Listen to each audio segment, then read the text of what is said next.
orang pesantren. Ya ini, Mas Lukman, Gus Lukman. Assalamualaikum warahmatullahi wabarakatuh. Bismillah, walhamdulillah, summalhamdulillah, wassalatu wassalam ala rasulillah Sayyidina Muhammad ibn Abdillah wa ala alihi wa sahbihi wa mawala wa la hawla wa la quwata illa billah. Yang sama-sama kita hormati Sohibul Bait, Habib kita, Habib Anis Soleh. Sebelumnya saya tidak mengenal beliau secara dekat, begitu. Saya hanya mendengar dari beberapa teman betapa keseriusan beliau menyelenggarakan kegiatan seperti ini. Dan saya merasa bersyukur akhirnya saya diundang juga, gitu. Terus terang saya ketika itu saya punya keinginan kapan suatu saat saya berkesempatan bisa bertemu dengan saudara-saudara sekalian dalam suasana yang lebih rileks, apalagi ada musik begitu. Dan saya tidak tahu, lalu tiba-tiba saya dihubungi oleh beliau dan diminta hadir di sini. Ini syukur alhamdulillah. Karenanya saya merasa berterima kasih bisa hadir di sini. Yang saya hormati Kiai Agus Sunyoto, juga Ibu Lili Wahid. Ini saya biasa memanggilnya Mbak Lili. Ini Mbak Yu saya, Mbak Bangsa. Lalu sahabat saya Gus Gofur. Ini juga Mas Ilyas. Dan seluruhnya saja hadirin sekalian yang berbahagia.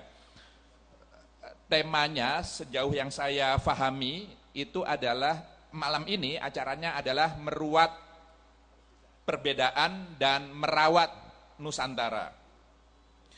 Ini menarik karena sesungguhnya keberadaan kita itu hakikatnya adalah beragam. Jadi perbedaan itu sesuatu yang sunatullah saja pada dasarnya. Sesuatu given yang memang begitulah Allah menghendaki kita diciptakan, dijadikan berbeda-beda. Gitu. Jadi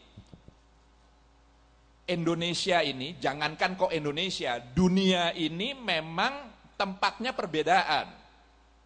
Gitu. Dalam konteks Indonesia, keragaman itu lebih terlihat hampir pada semua segi, hampir pada semua sektor kehidupan.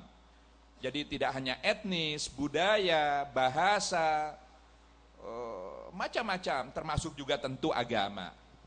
Nah, oleh karenanya tema malam hari ini cukup menarik karena justru melalui tema ini majelis ini apa ya, suluk malaman ya. Ini berupaya untuk bagaimana Nusantara ini yang beragam, yang heterogen, yang majemuk itu bisa tetap terawat dengan baik. Karenanya pertanyaan besarnya adalah sesungguhnya problem bangsa ini, tadi Kiai kita sudah menyampaikan meskipun saya di penghujung bagian akhir, juga tadi Ibu Lili Wahid, problem kita sebagai sebuah bangsa yang sangat besar, perlu diketahui oleh saudara-saudara sekalian, inilah negara bangsa yang jumlah penduduknya menduduki ranking nomor 4 terbesar di dunia.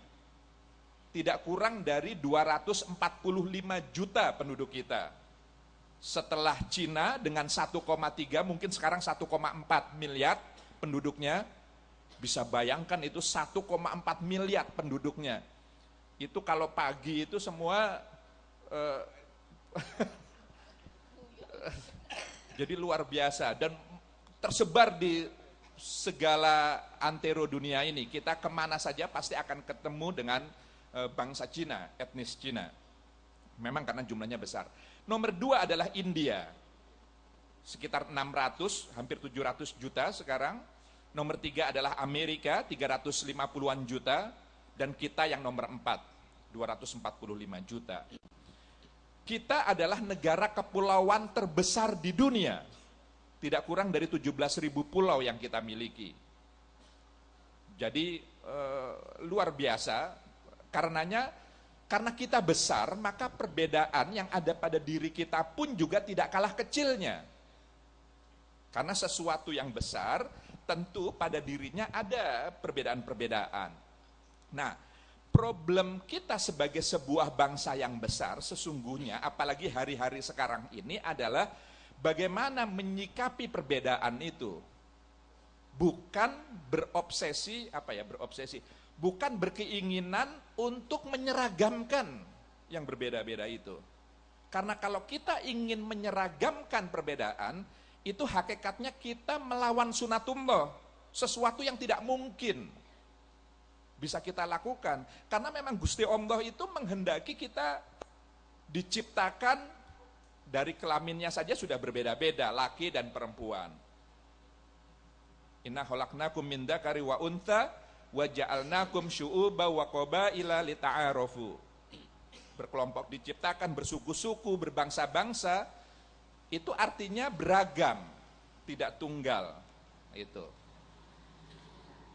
Dalam ayat yang lain Allah mengatakan walau sya'allahu la ja'alakum ummatan wahidatan.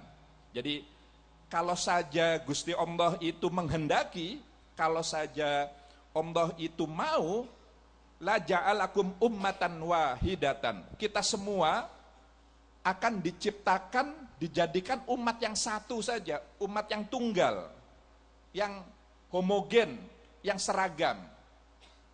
Tapi Tuhan tidak lakukan itu. Liyabluwakum fima atakum fastabikul khairat. Ujung dari ayat itu seperti itu. Jadi perbedaan-perbedaan, keberagaman itu sengaja diciptakan agar masing-masing kita yang berbeda ini kemudian akan dilihat, akan diuji.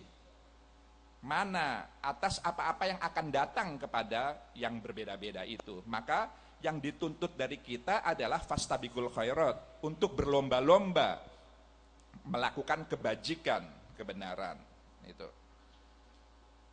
Ini perlu difahami dulu, filosofi perbedaan itu apa, kenapa Allah, jadi kita harus bisa menangkap hikmah dari perbedaan itu. Karena bagaimanapun juga kita manusia, makhluk yang sangat terbatas, justru karena keterbatasan yang ada pada diri kita itulah, maka Tuhan menciptakan kita berbeda-beda, beragam, agar antara satu dengan yang lain, yang masing-masing pada dirinya itu sangat-sangat terbatas, memiliki banyak kekurangan, maka dengan perbedaan itulah justru antara yang satu dengan yang lain itu saling mengisi, saling melengkapi, saling menyempurnakan. Itulah hikmah dari perbedaan. Gitu. Nah, jadi sebenarnya banyak sekali nanti Gus Gofur, banyak sekali ayat-ayat, pola gudangnya ayat beliau lah nanti itu nanti. Ayat-ayat tentang perbedaan itu gitu. Jadi intinya itu, perbedaan itu adalah sesuatu yang sunatullah, yang memang begitulah adanya. Nah, oleh karenanya kita jangan pernah punya obsesi, berpretensi, berkeinginan, mimpi, berkehendak untuk menyeragamkan semua. Itu sesuatu yang mustahil, yang tidak. Yang diperlukan dari kita adalah kearifan, kebijakan, kebijaksanaan untuk bagaimana menyikapi yang berbeda-beda itu, agar justru dari perbedaan itulah kemudian kita mendapatkan sisi-sisi positif, mendapatkan hal-hal yang baik, bukan justru malah sebaliknya, justru karena perbedaan lalu kita mendapatkan hal-hal yang buruk. Nah, disinilah kemudian saya menyambungkan saja tadi sejarah Kiai Agus Sunyoto, lalu Bu Lili Munir bicara tentang sejarah ke Indonesia. Lili Wahid, saya ingatnya Lili, karena tadi kemarin baru ketemu dengan, ya, jadi Bu Lili Wahid tentang sejarah Indonesia. Jadi perbedaan itu lalu dalam konteks Indonesia itu begitu indahnya disikapi oleh para pendahulu bangsa kita. para pendiri bangsa, para orang-orang tua kita gitu. Lalu kemudian mereka-mereka itu menjadikan salah satu yang bisa merajut sekaligus menjalin dan merangkai perbedaan itu adalah salah satunya adalah nilai-nilai agama. Agama kemudian dijadikan faktor yang bisa merangkai, merajut dan menjalin keragaman ini menjadi satu kesatuan sebagai bangsa Indonesia yang memang dari sejak dulu, sejak ratusan tahun yang lalu kita dikenal sebagai bangsa yang religius, bangsa yang sangat menjunjung tinggi nilai-nilai agama. Apakah kita orang Aceh, orang Batak, orang Melayu, Minang, apalagi sebut Sunda, Jawa, Dayak, Minahasa, Ambon, Papua, apapun etnis kita, semua kita sangat menjunjung tinggi nilai-nilai agama. Hidup kita itu banyak diisi dengan ritual keagamaan. Sejak lahir sampai meninggal. Bahkan jauh sebelum lahir, ketika masih ada di rahim ibu kita masing-masing, keluarga kita sudah banyak melakukan ritual keagamaan. Apapun agama yang dianutnya, apapun etnis yang ada pada dirinya. Termasuk setelah jauh, setelah meninggal dunia, masih dikirimi doa-doa itu kan. 3 hari, 7 hari, 100 hari, 1000 hari, haul dan seterusnya.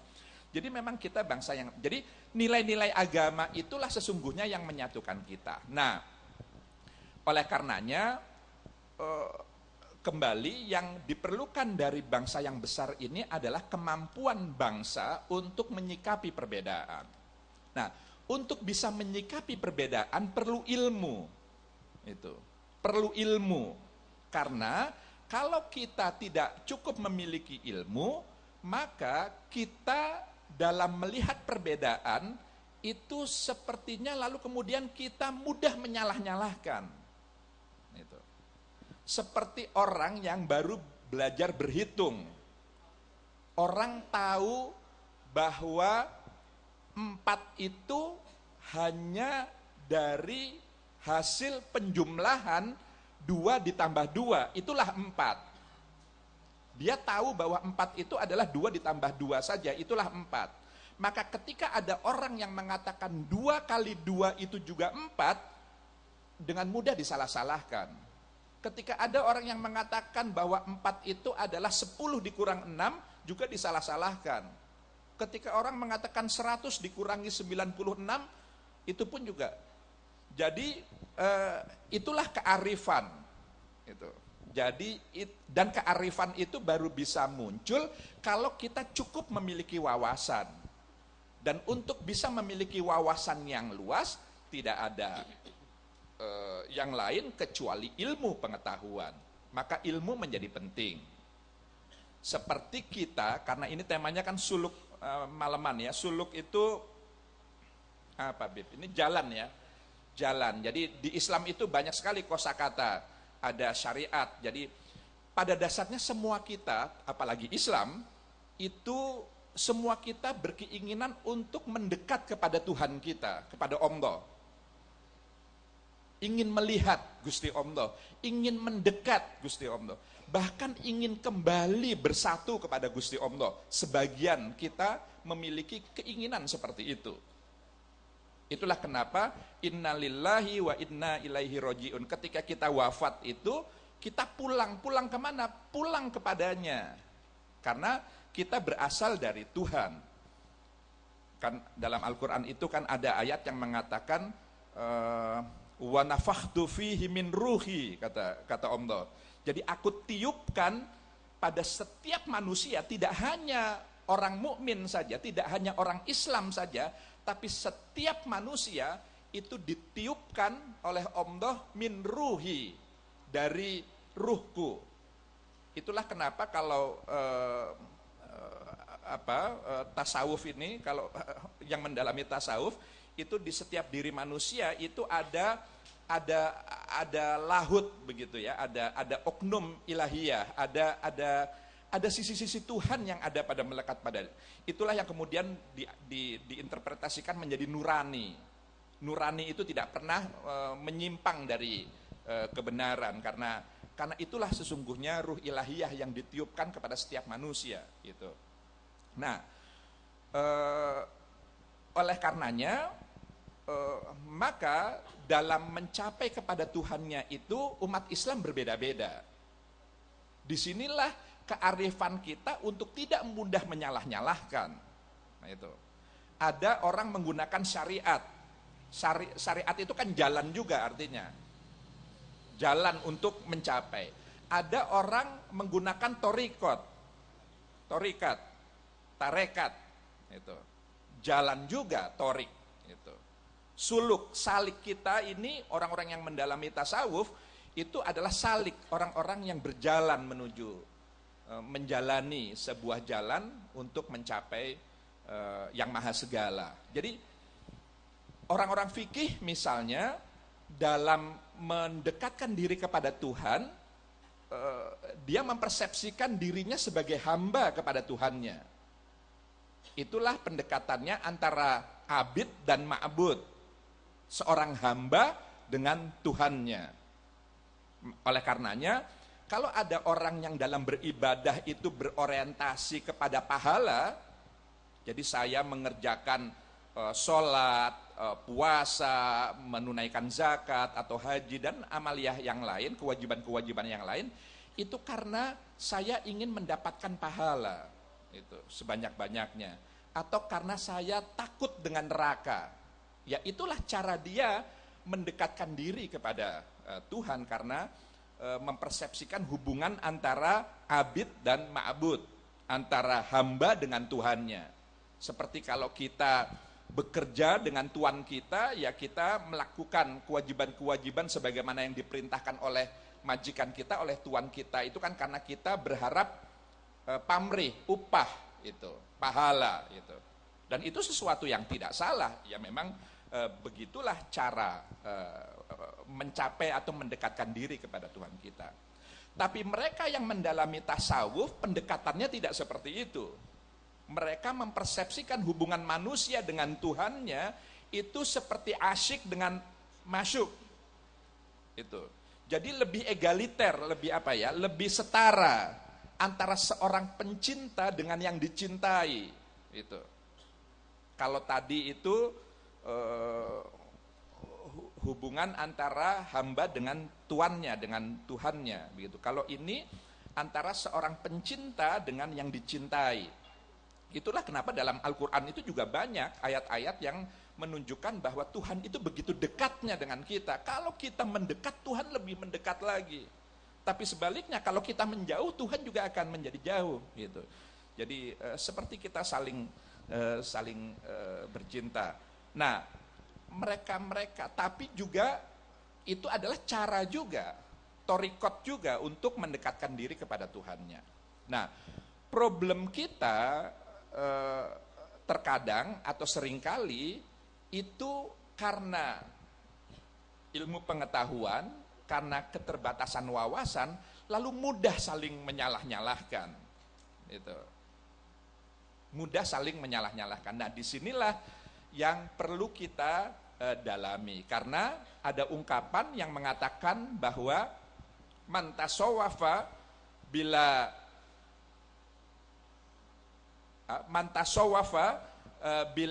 tafaqqaha faqad tazandaqo.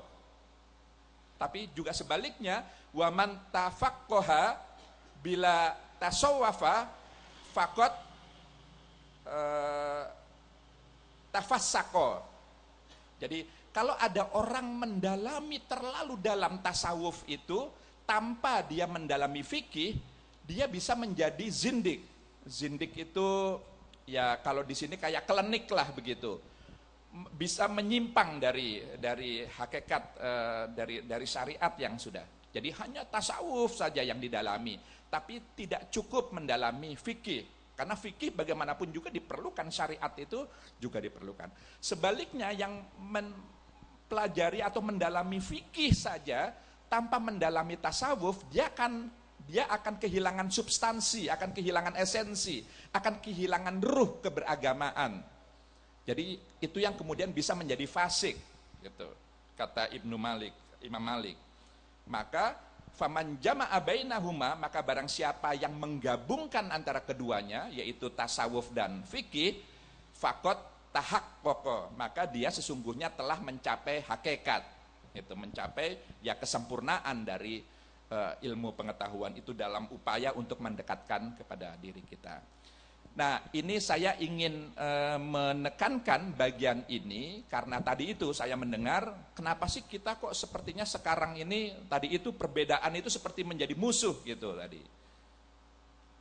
Padahal tadi itu perbedaan itu hakikatnya banyak sekali hikmah di balik perbedaan itu, hal-hal yang positif dari perbedaan-perbedaan itu. Nah, dalam konteks Indonesia, maka di era globalisasi seperti sekarang, di mana orang belajar mendapatkan ilmu itu tidak lagi dengan guru, ini problem kita ini. Jadi sekarang ini kita belajar lewat alat-alat yang sekarang sudah tidak terlalu mahal lagi. Hampir semua kita punya handphone. Dan dengan internet, globalisasi, maka semua kita bisa dengan mudah, cepat, dan murah mengakses informasi apapun yang ingin kita ketahui, termasuk dalam hal beragama. Nah, disinilah bedanya kita dengan para pendahulu kita. Dulu orang-orang tua kita belajar agama itu melalui guru. Apalagi kalau mau belajar tasawuf, itu wajib harus dengan mursyid. Tidak bisa kita belajar tasawuf itu otodidak misalnya. Ini bisa potensi menyimpangnya itu tinggi sekali. Harus ada belajar tasawuf karena tasawuf itu punya prasyarat tertentu begitu. Jadi dulu orang-orang tua kita belajar dengan guru. Guru itulah sebagai mediator, orang yang memilah dan memilih mana yang sudah waktunya untuk diberikan dan cara memberikannya bagaimana. Seperti tadi itu, orang Madura tadi itu, cara penyampaian, metodologi itu menjadi penting gitu. Tidak hanya materi, tapi juga metodologi.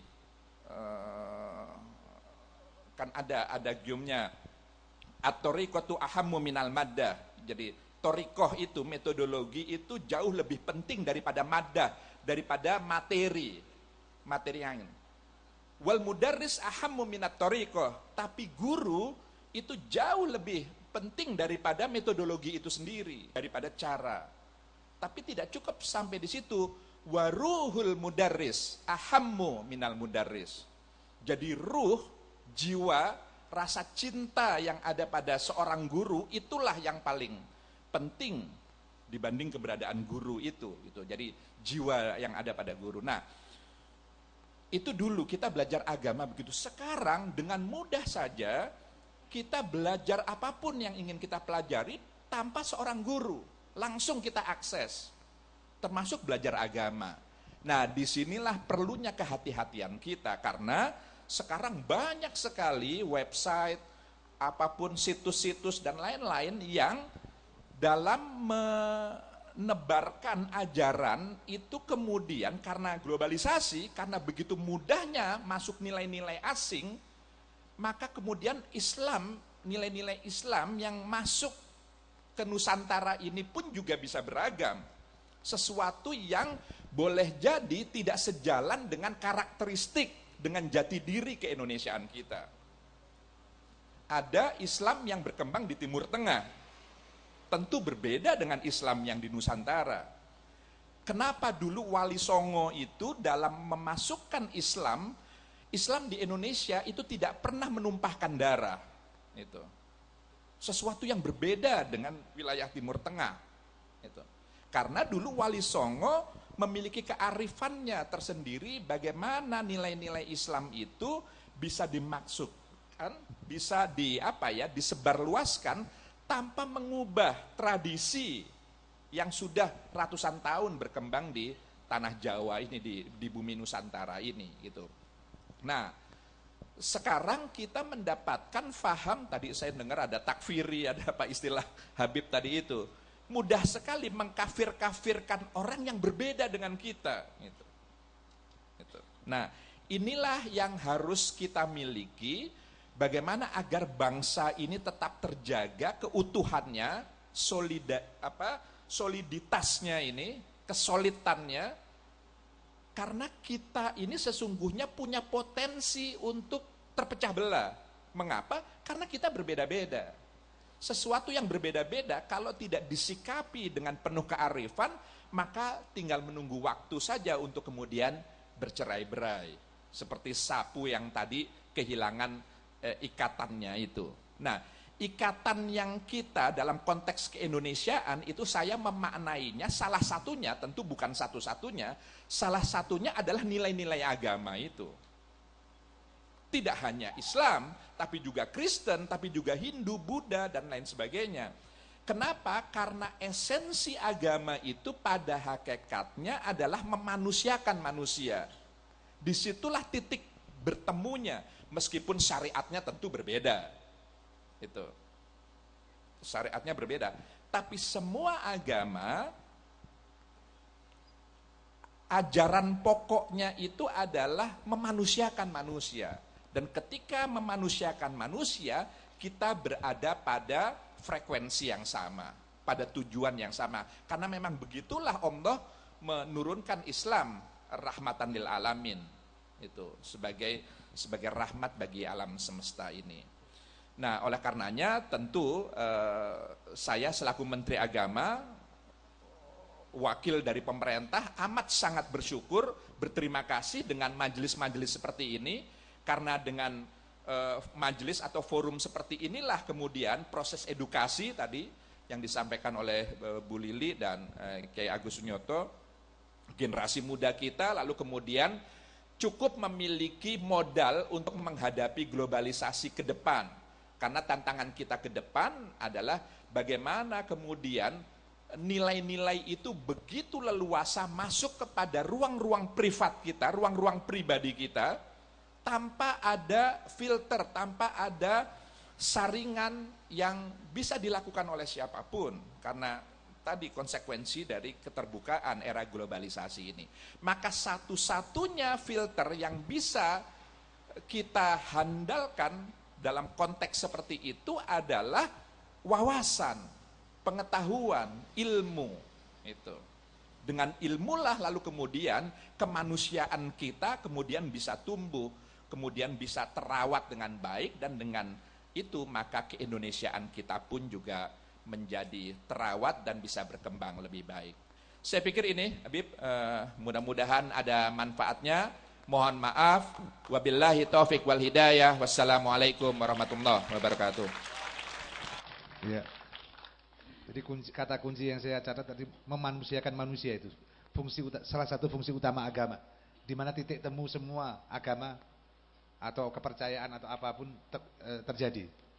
Dan Pak Menteri, ini juga nanti hadir juga di sini ada kelompok lintas agama, ada dari wong-wong sikap dari Kudus nanti yang mungkin akan berdialog juga.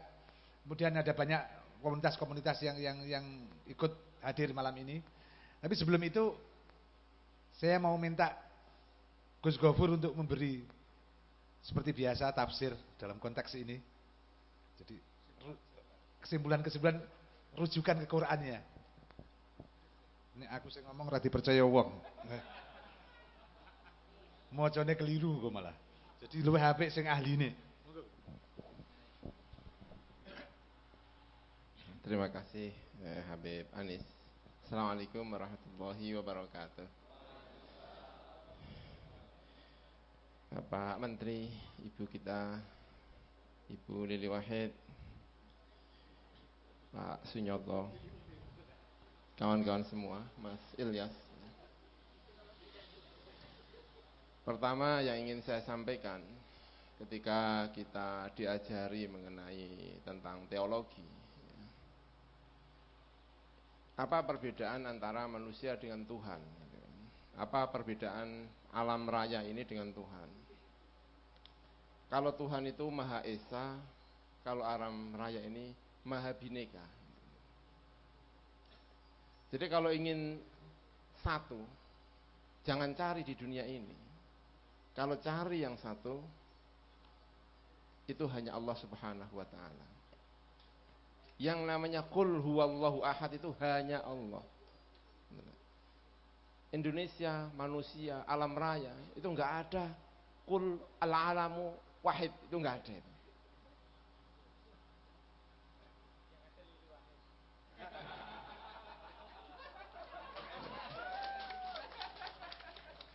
Jadi kalau kul huwallahu ahad, Allahus somad, itu hanya Tuhan.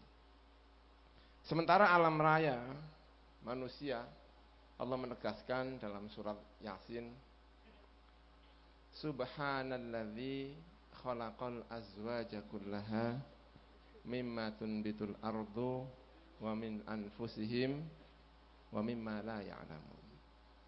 Allah menciptakan keberagaman di dalam alam raya, dalam tumbuh-tumbuhan, dan dalam diri kita. Semuanya beragam. Dan keberagaman itu salah satunya dirawat oleh Nabi Muhammad untuk menjadi pemersatu. Saya ingin mencontohkan salah satu sikap Rasulullah Shallallahu Alaihi Wasallam sebagai guru kita semua.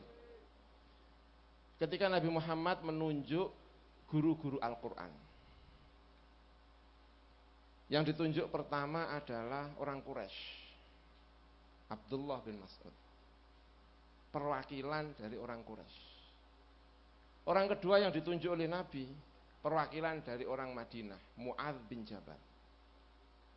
Ada perwakilan Quraisy, ada perwakilan dari Madinah. Lalu yang Islam itu ternyata bukan hanya orang Arab saja, non-Arab juga sekarang sudah masuk Islam. Karena itulah ketika menunjuk Al-Quran, guru Al-Quran itu tidak hanya dicarikan dari orang Arab, dari orang Ajam, non-Arab. Salim Maula Abi Hudzaifah, orang Persia. Orang Persia, budak, masuk Islam, dijadikan guru oleh Nabi Muhammad Sallallahu Alaihi Wasallam. Lalu ternyata di Madinah itu ada orang Yahudi masuk Islam, bacaannya baik, dijadikan guru oleh Nabi Muhammad Sallallahu Alaihi Wasallam. Ubay bin Ka'ab. Orang-orang sering menuduh jangan-jangan ajaran yang berbau-bau Yahudi dari Ubay bin Ka'ab. Tapi orang tidak memahami bahwa Ubay bin Ka'ab itu diangkat jadi guru itu justru karena dia adalah Yahudi.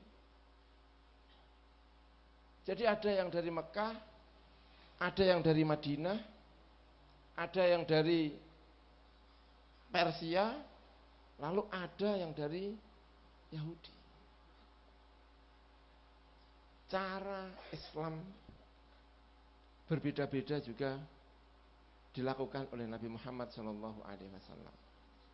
Ada Islam itu Islam modelnya Abu Dzar Al-Ghifari. Abu Dzar Al-Ghifari itu kira-kira Islamnya itu yang modelnya model sosial. Hampir orang menuduhnya sebagai komunis. Lalu Islam yang rumit-rumit, Islam yang rumit, kalau nggak rumit itu susah masuk. Sayyidina Ali, itu Islam yang rumit. Kata Sayyidina Ali, kalau orang itu kok pinter-pinter, saya ajari semua. Kalau ada yang bisa menerima yang ada di sini, ilmu ini saya keluarkan semua, kata Sayyidina Ali. Saking ruwetnya Islam. Kalau Islam model gini itu kira-kira Agus Sunyoto itu. Oh, Islamnya ruwet sekali ini. Ya. Ada yang Islamnya itu modelnya Islamnya Ibnu Umar. Islam yang simple, model Wahabi. Jadi Islamnya dilawat oleh Rasulullah agar semua itu punya pijakan. Kenapa kamu kok ruwet? Karena saya punya Sayyidina Ali. Kenapa kamu kok Islamnya modelnya gerakan-gerakan tukang demo? Karena punya Abu Dzar Al-Ghifari. Kenapa kamu kok jadi Wahabi? Karena ada Ibnu Umar. Sekarang masalahnya seperti diprediksi oleh Sayyidina Ali, salah satu yang merusak dunia ini itu ada 5. Ada 5 hal yang merusak dunia ini. Yang terakhir disebut Sayyidina Ali, kalau sudah berpendapat itu satu-satunya kebenaran. Namanya al-i'jabu birra'yi.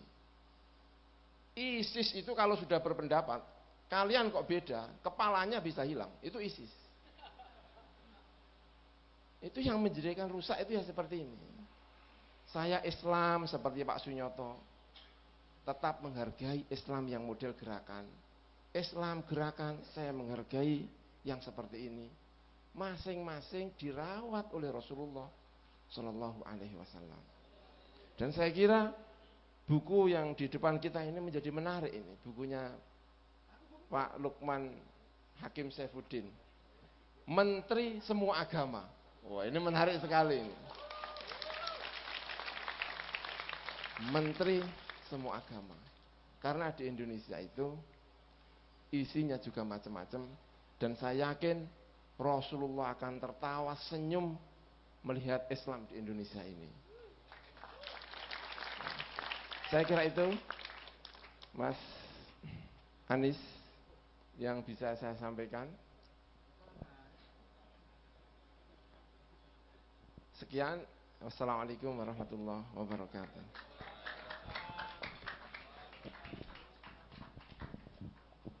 Menteri semua agama. Ya karena menteri agama, enggak agama Islam kan? Menteri agama. Nah, artinya semua agama memang. Menteri agama Islam ya kayak Pak tadi yang diceritakan Mas Agus tadi. Ada menteri agama Islam, menteri agama Buddha, menteri agama Hindu, Mojopahit itu. Engko terus tambah siji, menteri agama sing ora jelas arahe. Jadi orang yang tidak jelas arahnya ada menterinya sendiri.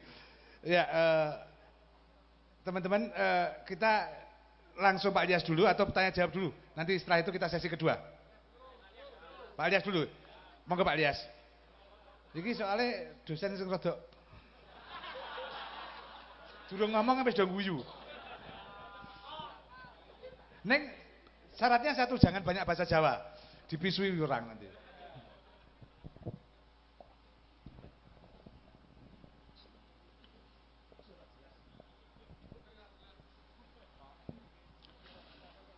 Assalamualaikum warahmatullahi wabarakatuh.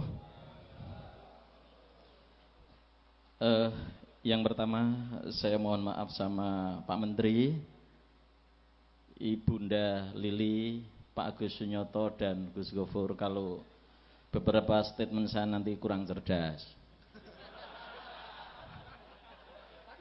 Ora nek karo Habib ora, wis ora, kowe sing njaluk ngapura karo aku. Makome duraku kok. Ndak minta maafnya jangan sampai kehilangan keindonesiaan. Wong Indonesia iki nek lebaran Idul Fitri rame mergo dosane ditunda. Teman-teman poso kae kok ora njaluk ngapura, dilongkas kan bodoh. Nah, mula Indonesia Idul Fitri rame iki gara-gara penundaan dosa. Yang kedua, Pak Menteri, biar Bapak tidak terlalu jantungan Pak.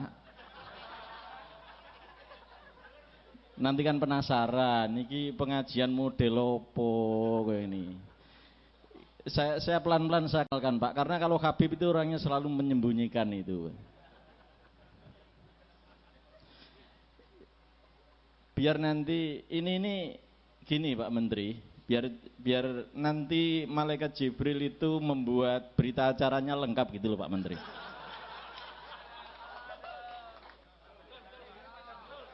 Loh ora nek wong Indonesia ki loh harus saya jelaskan Pak Menteri, karena di mahasiswa itu ndak ngerti kalau dirinya mahasiswa itu banyak sekali Pak Menteri.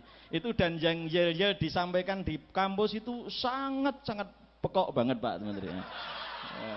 Aslinya kita sing ditunggu-tunggu tuh endingnya toh. Itu. Jadi di kampus itu dididik Bunda Lili ya. Di kampus itu beda dengan kuliah dulu Bunda.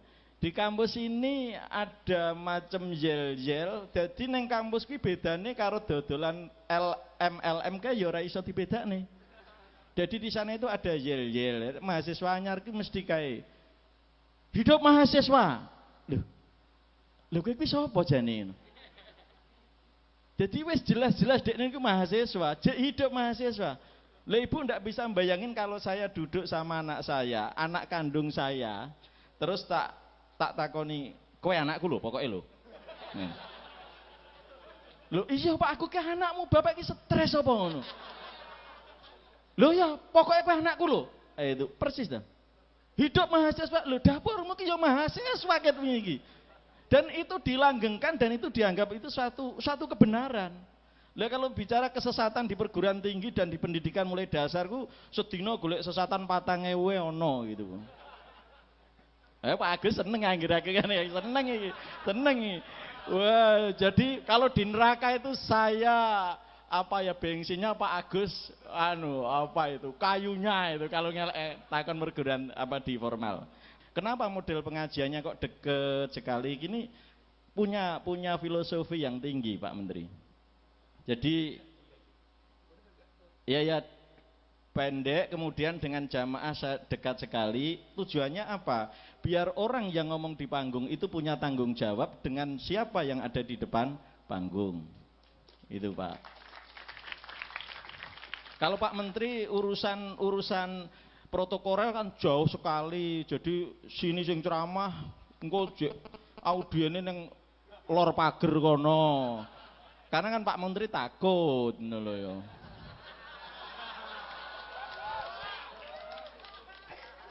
Ndak, saya mewakili rakyat yang ndak mutu-mutu ini loh Pak Menteri. Sejak kemarin kan ngincim-ngincim iki kapan ono menteri tekan kene iki ngono Pak gitu. Ndak, ini bener Pak. Kami di mana-mana seperti ini Pak, di Jogja, di Semarang modelnya kayak gini. Artinya apa Pak? Kita di panggung ini biar punya tanggung jawab sehingga kalau yang kita omongkan salah dan kurang tepat mereka bisa bertindak langsung tanpa harus nunggu polisi Pak. Loh iya tak Beb? Lah ini bedanya dengan konser. Alah kowe tak jotosi lho Beb. Wedine iki lho gumun aku.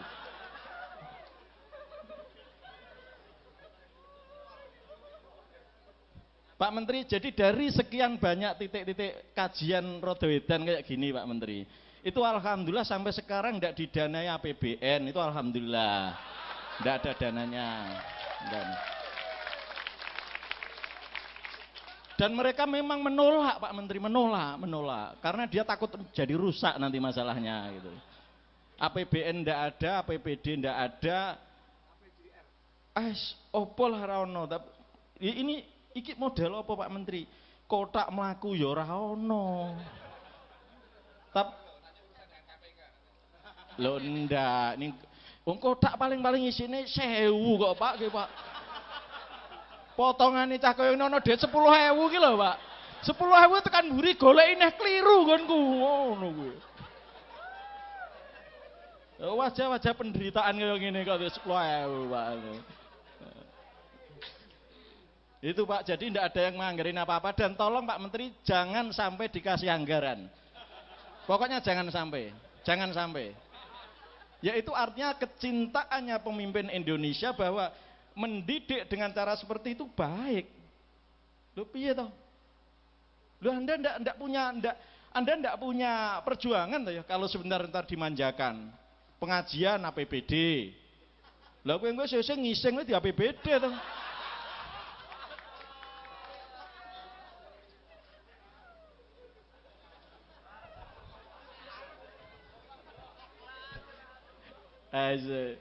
Loh, sing penting lak seneng ta Mas urip kita? Seneng.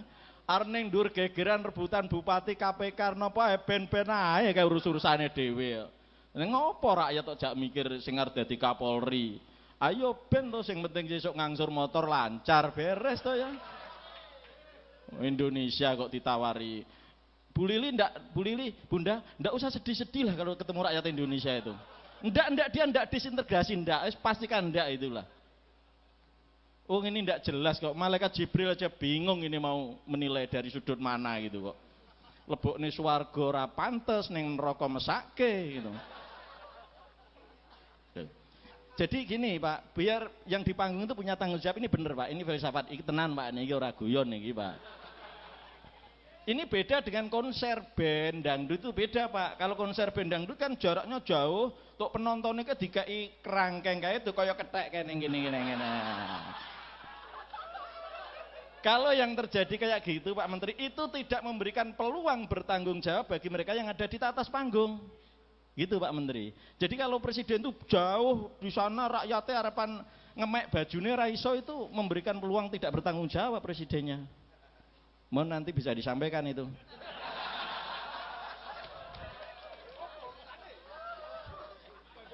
Yo ya ora masalah tuh. Lho nek rakyat ki arep urusan nopo to? Ora urusan apa-apa. Bayar pajak bayar ya toh Pak. Wis nopo? TPR bayar. Nopo nek rakyat ki arep diuber-uber tekan ngendi salahe? Ora ono salahe lah. Maka calon penghuni surga paling cepat dihisap itu ya rakyat, Pak. Nek pejabat wah pertanyaannya patang atus lembar kayak jek ramot ngono. Apalagi sekelas menteri ya toh.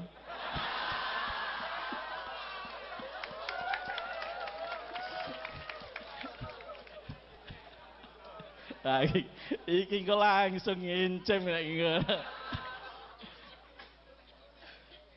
Oke, itu bedanya Pak. Sehingga mereka itu, loh bener Pak. Maka tadi lagi ngomong-ngomong Bunda ya, terus kene nyeletuk kecuali Lili Wahid ngono ki ngendi ana pengajian wong tuwa digarapi kaya ngono ki Pak. Lho kuwi nek nenggon presiden sampean di penjara Mas sampean iku lho. Celometan nek kene bebas Pak itu. Maka kalau Pak Menteri nanti sampai dipisui-pisui di sini ya, itu adalah cara Allah membuat derajatnya Pak Menteri surganya lebih tinggi gitu Pak.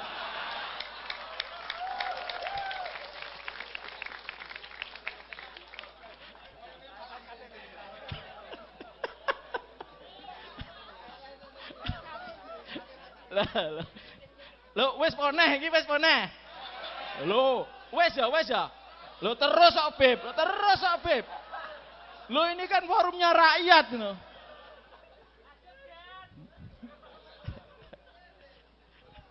Jiragan dengkol ngono rasane.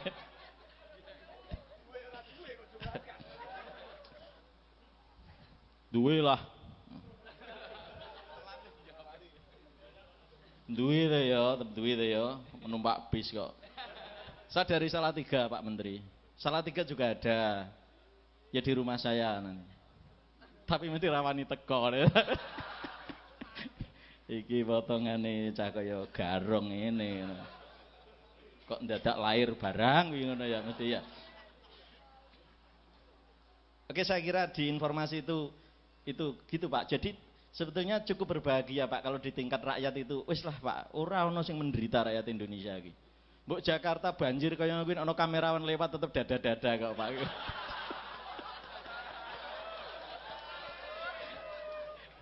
Bunda ya. Sing menderita rak perkara keroyokan kursi rantuk entuk kuwi to ya ta. Nek ngene-ngene opo? Pak Menteri bilang ini coba musik Gus Uran ini ya Pak ya. Bunda tadi kan bilang kudu entuk kecerdasan, kudu entuk sekolah, kudu entuk ilmu. Musik apike kaya ngene Pak. Iki apalan. Ora ana nggo notasi endi, ora ana catetan siji ra ana Pak. Ora ana catetan siji ora ana. Kuwi kadang-kadang karo setengah turu karo ngene iki Pak. Jalan Pak. Iya. Ya ndak, memang orang sufi kan selalu menyembunyikan gitu loh. Oh eloni mungkin iki belani iblis wae iso kok bener. Gitu Pak Menteri. Lah Pak Agus ki seneng nak ngelak-ngelak sekalian. Justru yang dikejar-kejar Pak, yang dikejar-kejar orang modern itu pemusik ya pemusik sing ngepek kae Pak. Contoh ya orkestra itu ya. Orkestra pemainnya wong 100, tapi ngarepe cuatetan kabeh. Wis jek ana sing tukang ngabani Pak. Ngono kae. Iki karo guru TK karo sekolah TK apa bedane iki lho. Lah iki ampuhe kaya ngene tur ora terkenal.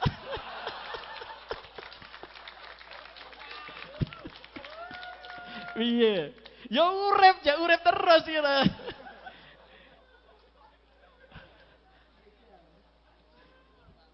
Lu ajur piye gak? Lu sapa ngerti sesuk diundani Kementerian Agama kono rek. Ya ora ngarep-ngarep Beb ya ora. Tapi nek dikongkon ya ora nolak, ngono ta ya. Wong Jawa kok ngono ki kaya cangil. Wis lah, iki rada serius sithik lah.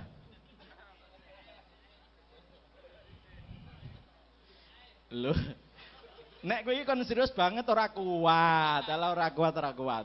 Oh yakin Pak Agus. Aku iki ngemuatne tekan mburi ngono. Sing ngendika jenengan Bu Lili Gus Gofur. Cah-cah ki dok turu karo terbang tekan Sidratul Muntaha kok piye to? Keduren Pak ki, Pak. Lha ora gaduk kene. Wong urusan rakyat itu sederhana kok, Pak. Sederhana. Wis beras arep tekan. Lho kenaikan BBM itu kan harus Anda syukurin dong.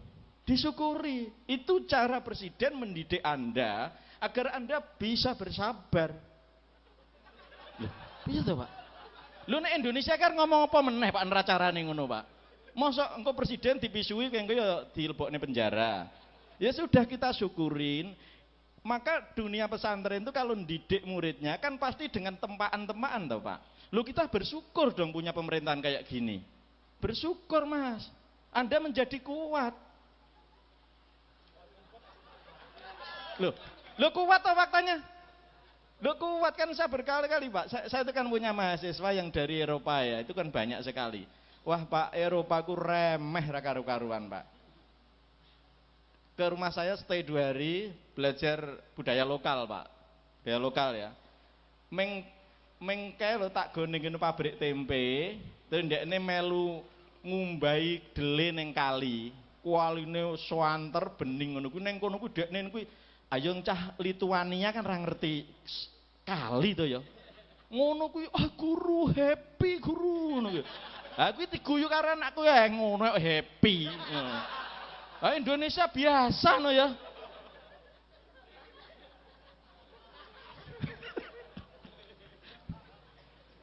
Lo bener. Maka ini nanti akan sampai pada tunggal ika asal pelan-pelan ya toh. Kapopo pembicarane wong sak RT kan tekan bar subuh ora masalah ya toh. Menterine rene kan langsung soto karo sego gandul sak Kabupaten Pati tebas.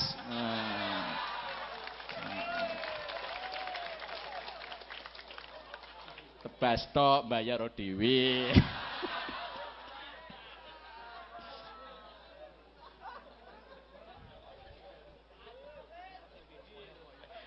Baik.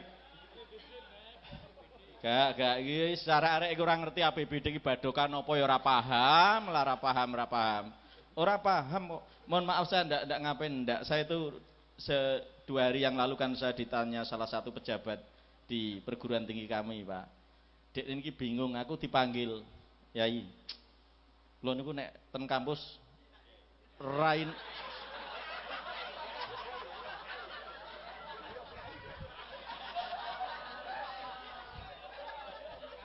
Ya. Terus tak sindir ini. Saya kan mangkel toh. Setiap kali wisuda aku kan ndonga kan aku gah. Terus dekane napa kon ndonga wegah? Lha rumangsane aku iso ku wong ndonga tok. Aku dadi dekan ki ya iso. Menurut saya bantah itu. Dia bercerita pada saya kan begini. Fakultasnya kita, Pak, ini disinyalir ada aliran-aliran yang seperti yang disampaikan tadi. Kayak gitu. Lah kan saya enak. Terus hukum piye carane? Tanya pada saya. Kalau urusan kemahasiswaan kan diurusin sama PR3 sama PD3. Aku lak meng dosen biasa. Ya tak jawab, lho sampean ku dadi PR3 karo PD3 kan wis dibayar. Lho kon ngerampung urusan-urusan ngono kuwi. Itu ndak paham, peta-peta kayak gitu banyak yang ndak paham. Iki ono aliran Islam tapi kok nyelekuti. Iya Pak, itu ada Pak kalau rapat itu yang perempuan itu menghadap ke barat, yang laki-laki menghadap timur, dileti tembok Pak. Nggih. Engko njur leh nyapa, "Assalamualaikum." "Waalaikumsalam ya ukhi." Setelah saya selidiki beberapa kali kan, lho, kowe rapat ngono ki apa ya paham aku ngono. Wong kuliah depan karo ditonyo wae jek ra paham kok rapat ungkur-ungkuran ngono Pak. Kemudian dia kan, iya Pak, kami itu kalau melihat lawan jenis dan itu bukan muhrimnya kan haram. Oke, ndak apa-apa. Jadi kamu nanti kalau kuliah ketemu saya ndak usah kuliah saja karena kamu lama-kelamaan bisa timbul syahwatmu.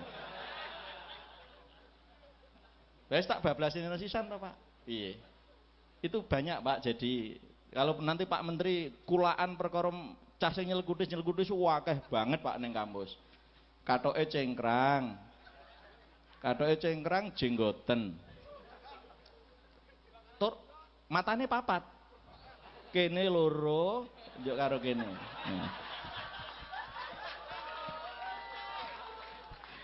Ala, Beb, aku ki ya bingung, Beb. Rumangsaku aku salat yo kecilik ya, Beb. Yo gak ono tukul-tukul ngono ki lho, gumun aku. Kuwi carane piye apa sujud iki ning aspal apa piye ngene. Oke. Wis lah, wis. Masuk ke binika tunggal ika. Iki gaya rada tasawuf sithik lah. Kalau saya memahami binika itu beragam. Tunggal ika itu sebetulnya beragam pun tetap akhirnya menjadi satu. Dan kembalinya seperti yang Pak Menteri sampaikan tadi, inna lillahi wa inna ilaihi rajiun. Jadi kan mohon maaf, ketika Adam itu sret neng donya kan terus Dam, kuwi nek cara pati ngono ki lho ya. Gusti Allah, Dam wis kono. Neng donya kono. Terus Gusti Allah, ning kowe engko kudu ketemu aku lho ya. Kan gitu ya, Beb. Harus kudu ketemu aku lho ya. Lah cuman proses ketemunya Adam ini ketemu sama Allah ini niat mencari cahayanya Allah atau kepergok. Lah ini persoalannya kan hidup ini ketoke kok potongannya akeh sing kepergok ngono lho. Jadi ndak sengaja njur, wah Gusti Allah toh ternyata gitu. Nah makanya dari perbedaan sekian banyak itu sebetulnya satu adalah Allah. Gitu. Kalau kita ndak mengerti di peristiwa perbedaan, ini kan ayatnya Allah ya. Lampu ini ayatnya Allah, Anda ayatnya Allah, saya ayatnya Allah. Kalau ndak menemukan Allah pada setiap ayat ini ya tetap binika terus ora dadi tunggal. Gitu. Tidak akan jadi tunggal. Lah ini kelemahan kita. Jadi bukan kalau saya menafsirkan, saya tadi sudah bilang bukan tunggal ika itu ya tunggal itu ya Allah. Jadi ya kembalinya tetap pada Allah. Ya inna lillahi wa inna ilaihi rajiun. Mbok kaya ngene itu mau ndak mau tidak ada yang hidup ini semuanya tidak akan kembali pada Allah. Ning ana sing paham, ana sing ora lak gitu toh. Tidak ada, semua ini akan kembali pada Allah. Iblis itu kembali pada Allah kok. Napa mbok senen-seneni iblis? Salah iblis apa? Salah iblis apa? Iblis itu makhluk yang sangat mesake. Dihujat tiap hari kesana kemari. Penderitaannya tidak habis-habis dan dia tidak punya potensi untuk berbuat baik. Lah kalau kita kan punya milih untuk bisa berbuat baik dan buruk.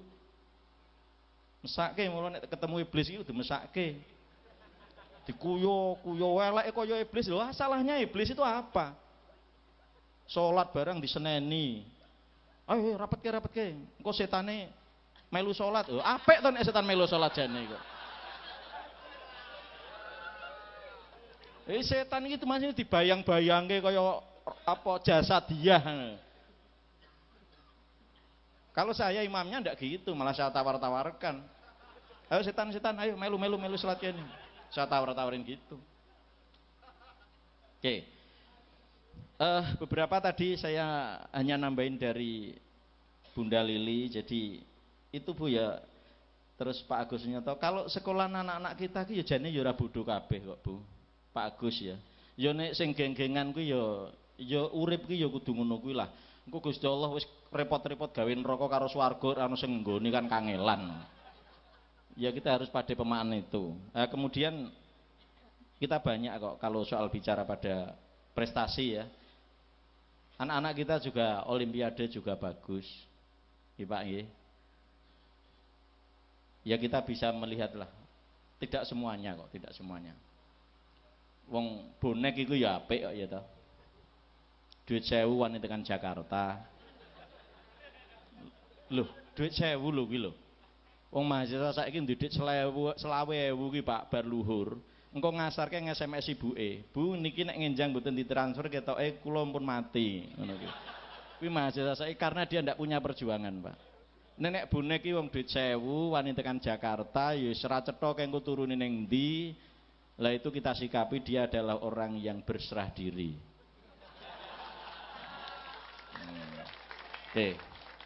Berserah diri itu terus tawakal. Awake dhewe kalah tuh karo bonek. Itu Bunda carane urusi Indonesia ngono kuwi nggo guyonan, cengengesan kuwi. Serius-serius kuwi jak padu malan. Wong khotib kesuwen wis dibantah kok mburi kok gitu. Lho bener, Beb. Aku ki wingi Jumat wingi iki sing khotib adalah pas ora aku. Kancaku sing khotib lho. Dekne nerangke. Jadi orang yang mendesain baju itu nanti kalau dipakai oleh orang-orang yang menor yang gini, kamu tetap dapat kena lepat dosanya. Terus kancaku ning mburi nyeletuk, malah seger. Ngono kuwi. Kuwi tenan kuwi, Beb. Iya. Jadi wong Indonesia iki kangelan, khotib kesuwen yo dibantah. Ning mburi malah angel meneh pokoke. Gitu. Yang terhormat semuanya, atas segala kekurangan ini karena mumpung kemesraan ketemu Pak Menteri, ya toh. Engko ora ngono kapan eleh kowe iso gasak, tak wakili kan. Terima kasih. Assalamualaikum warahmatullahi wabarakatuh.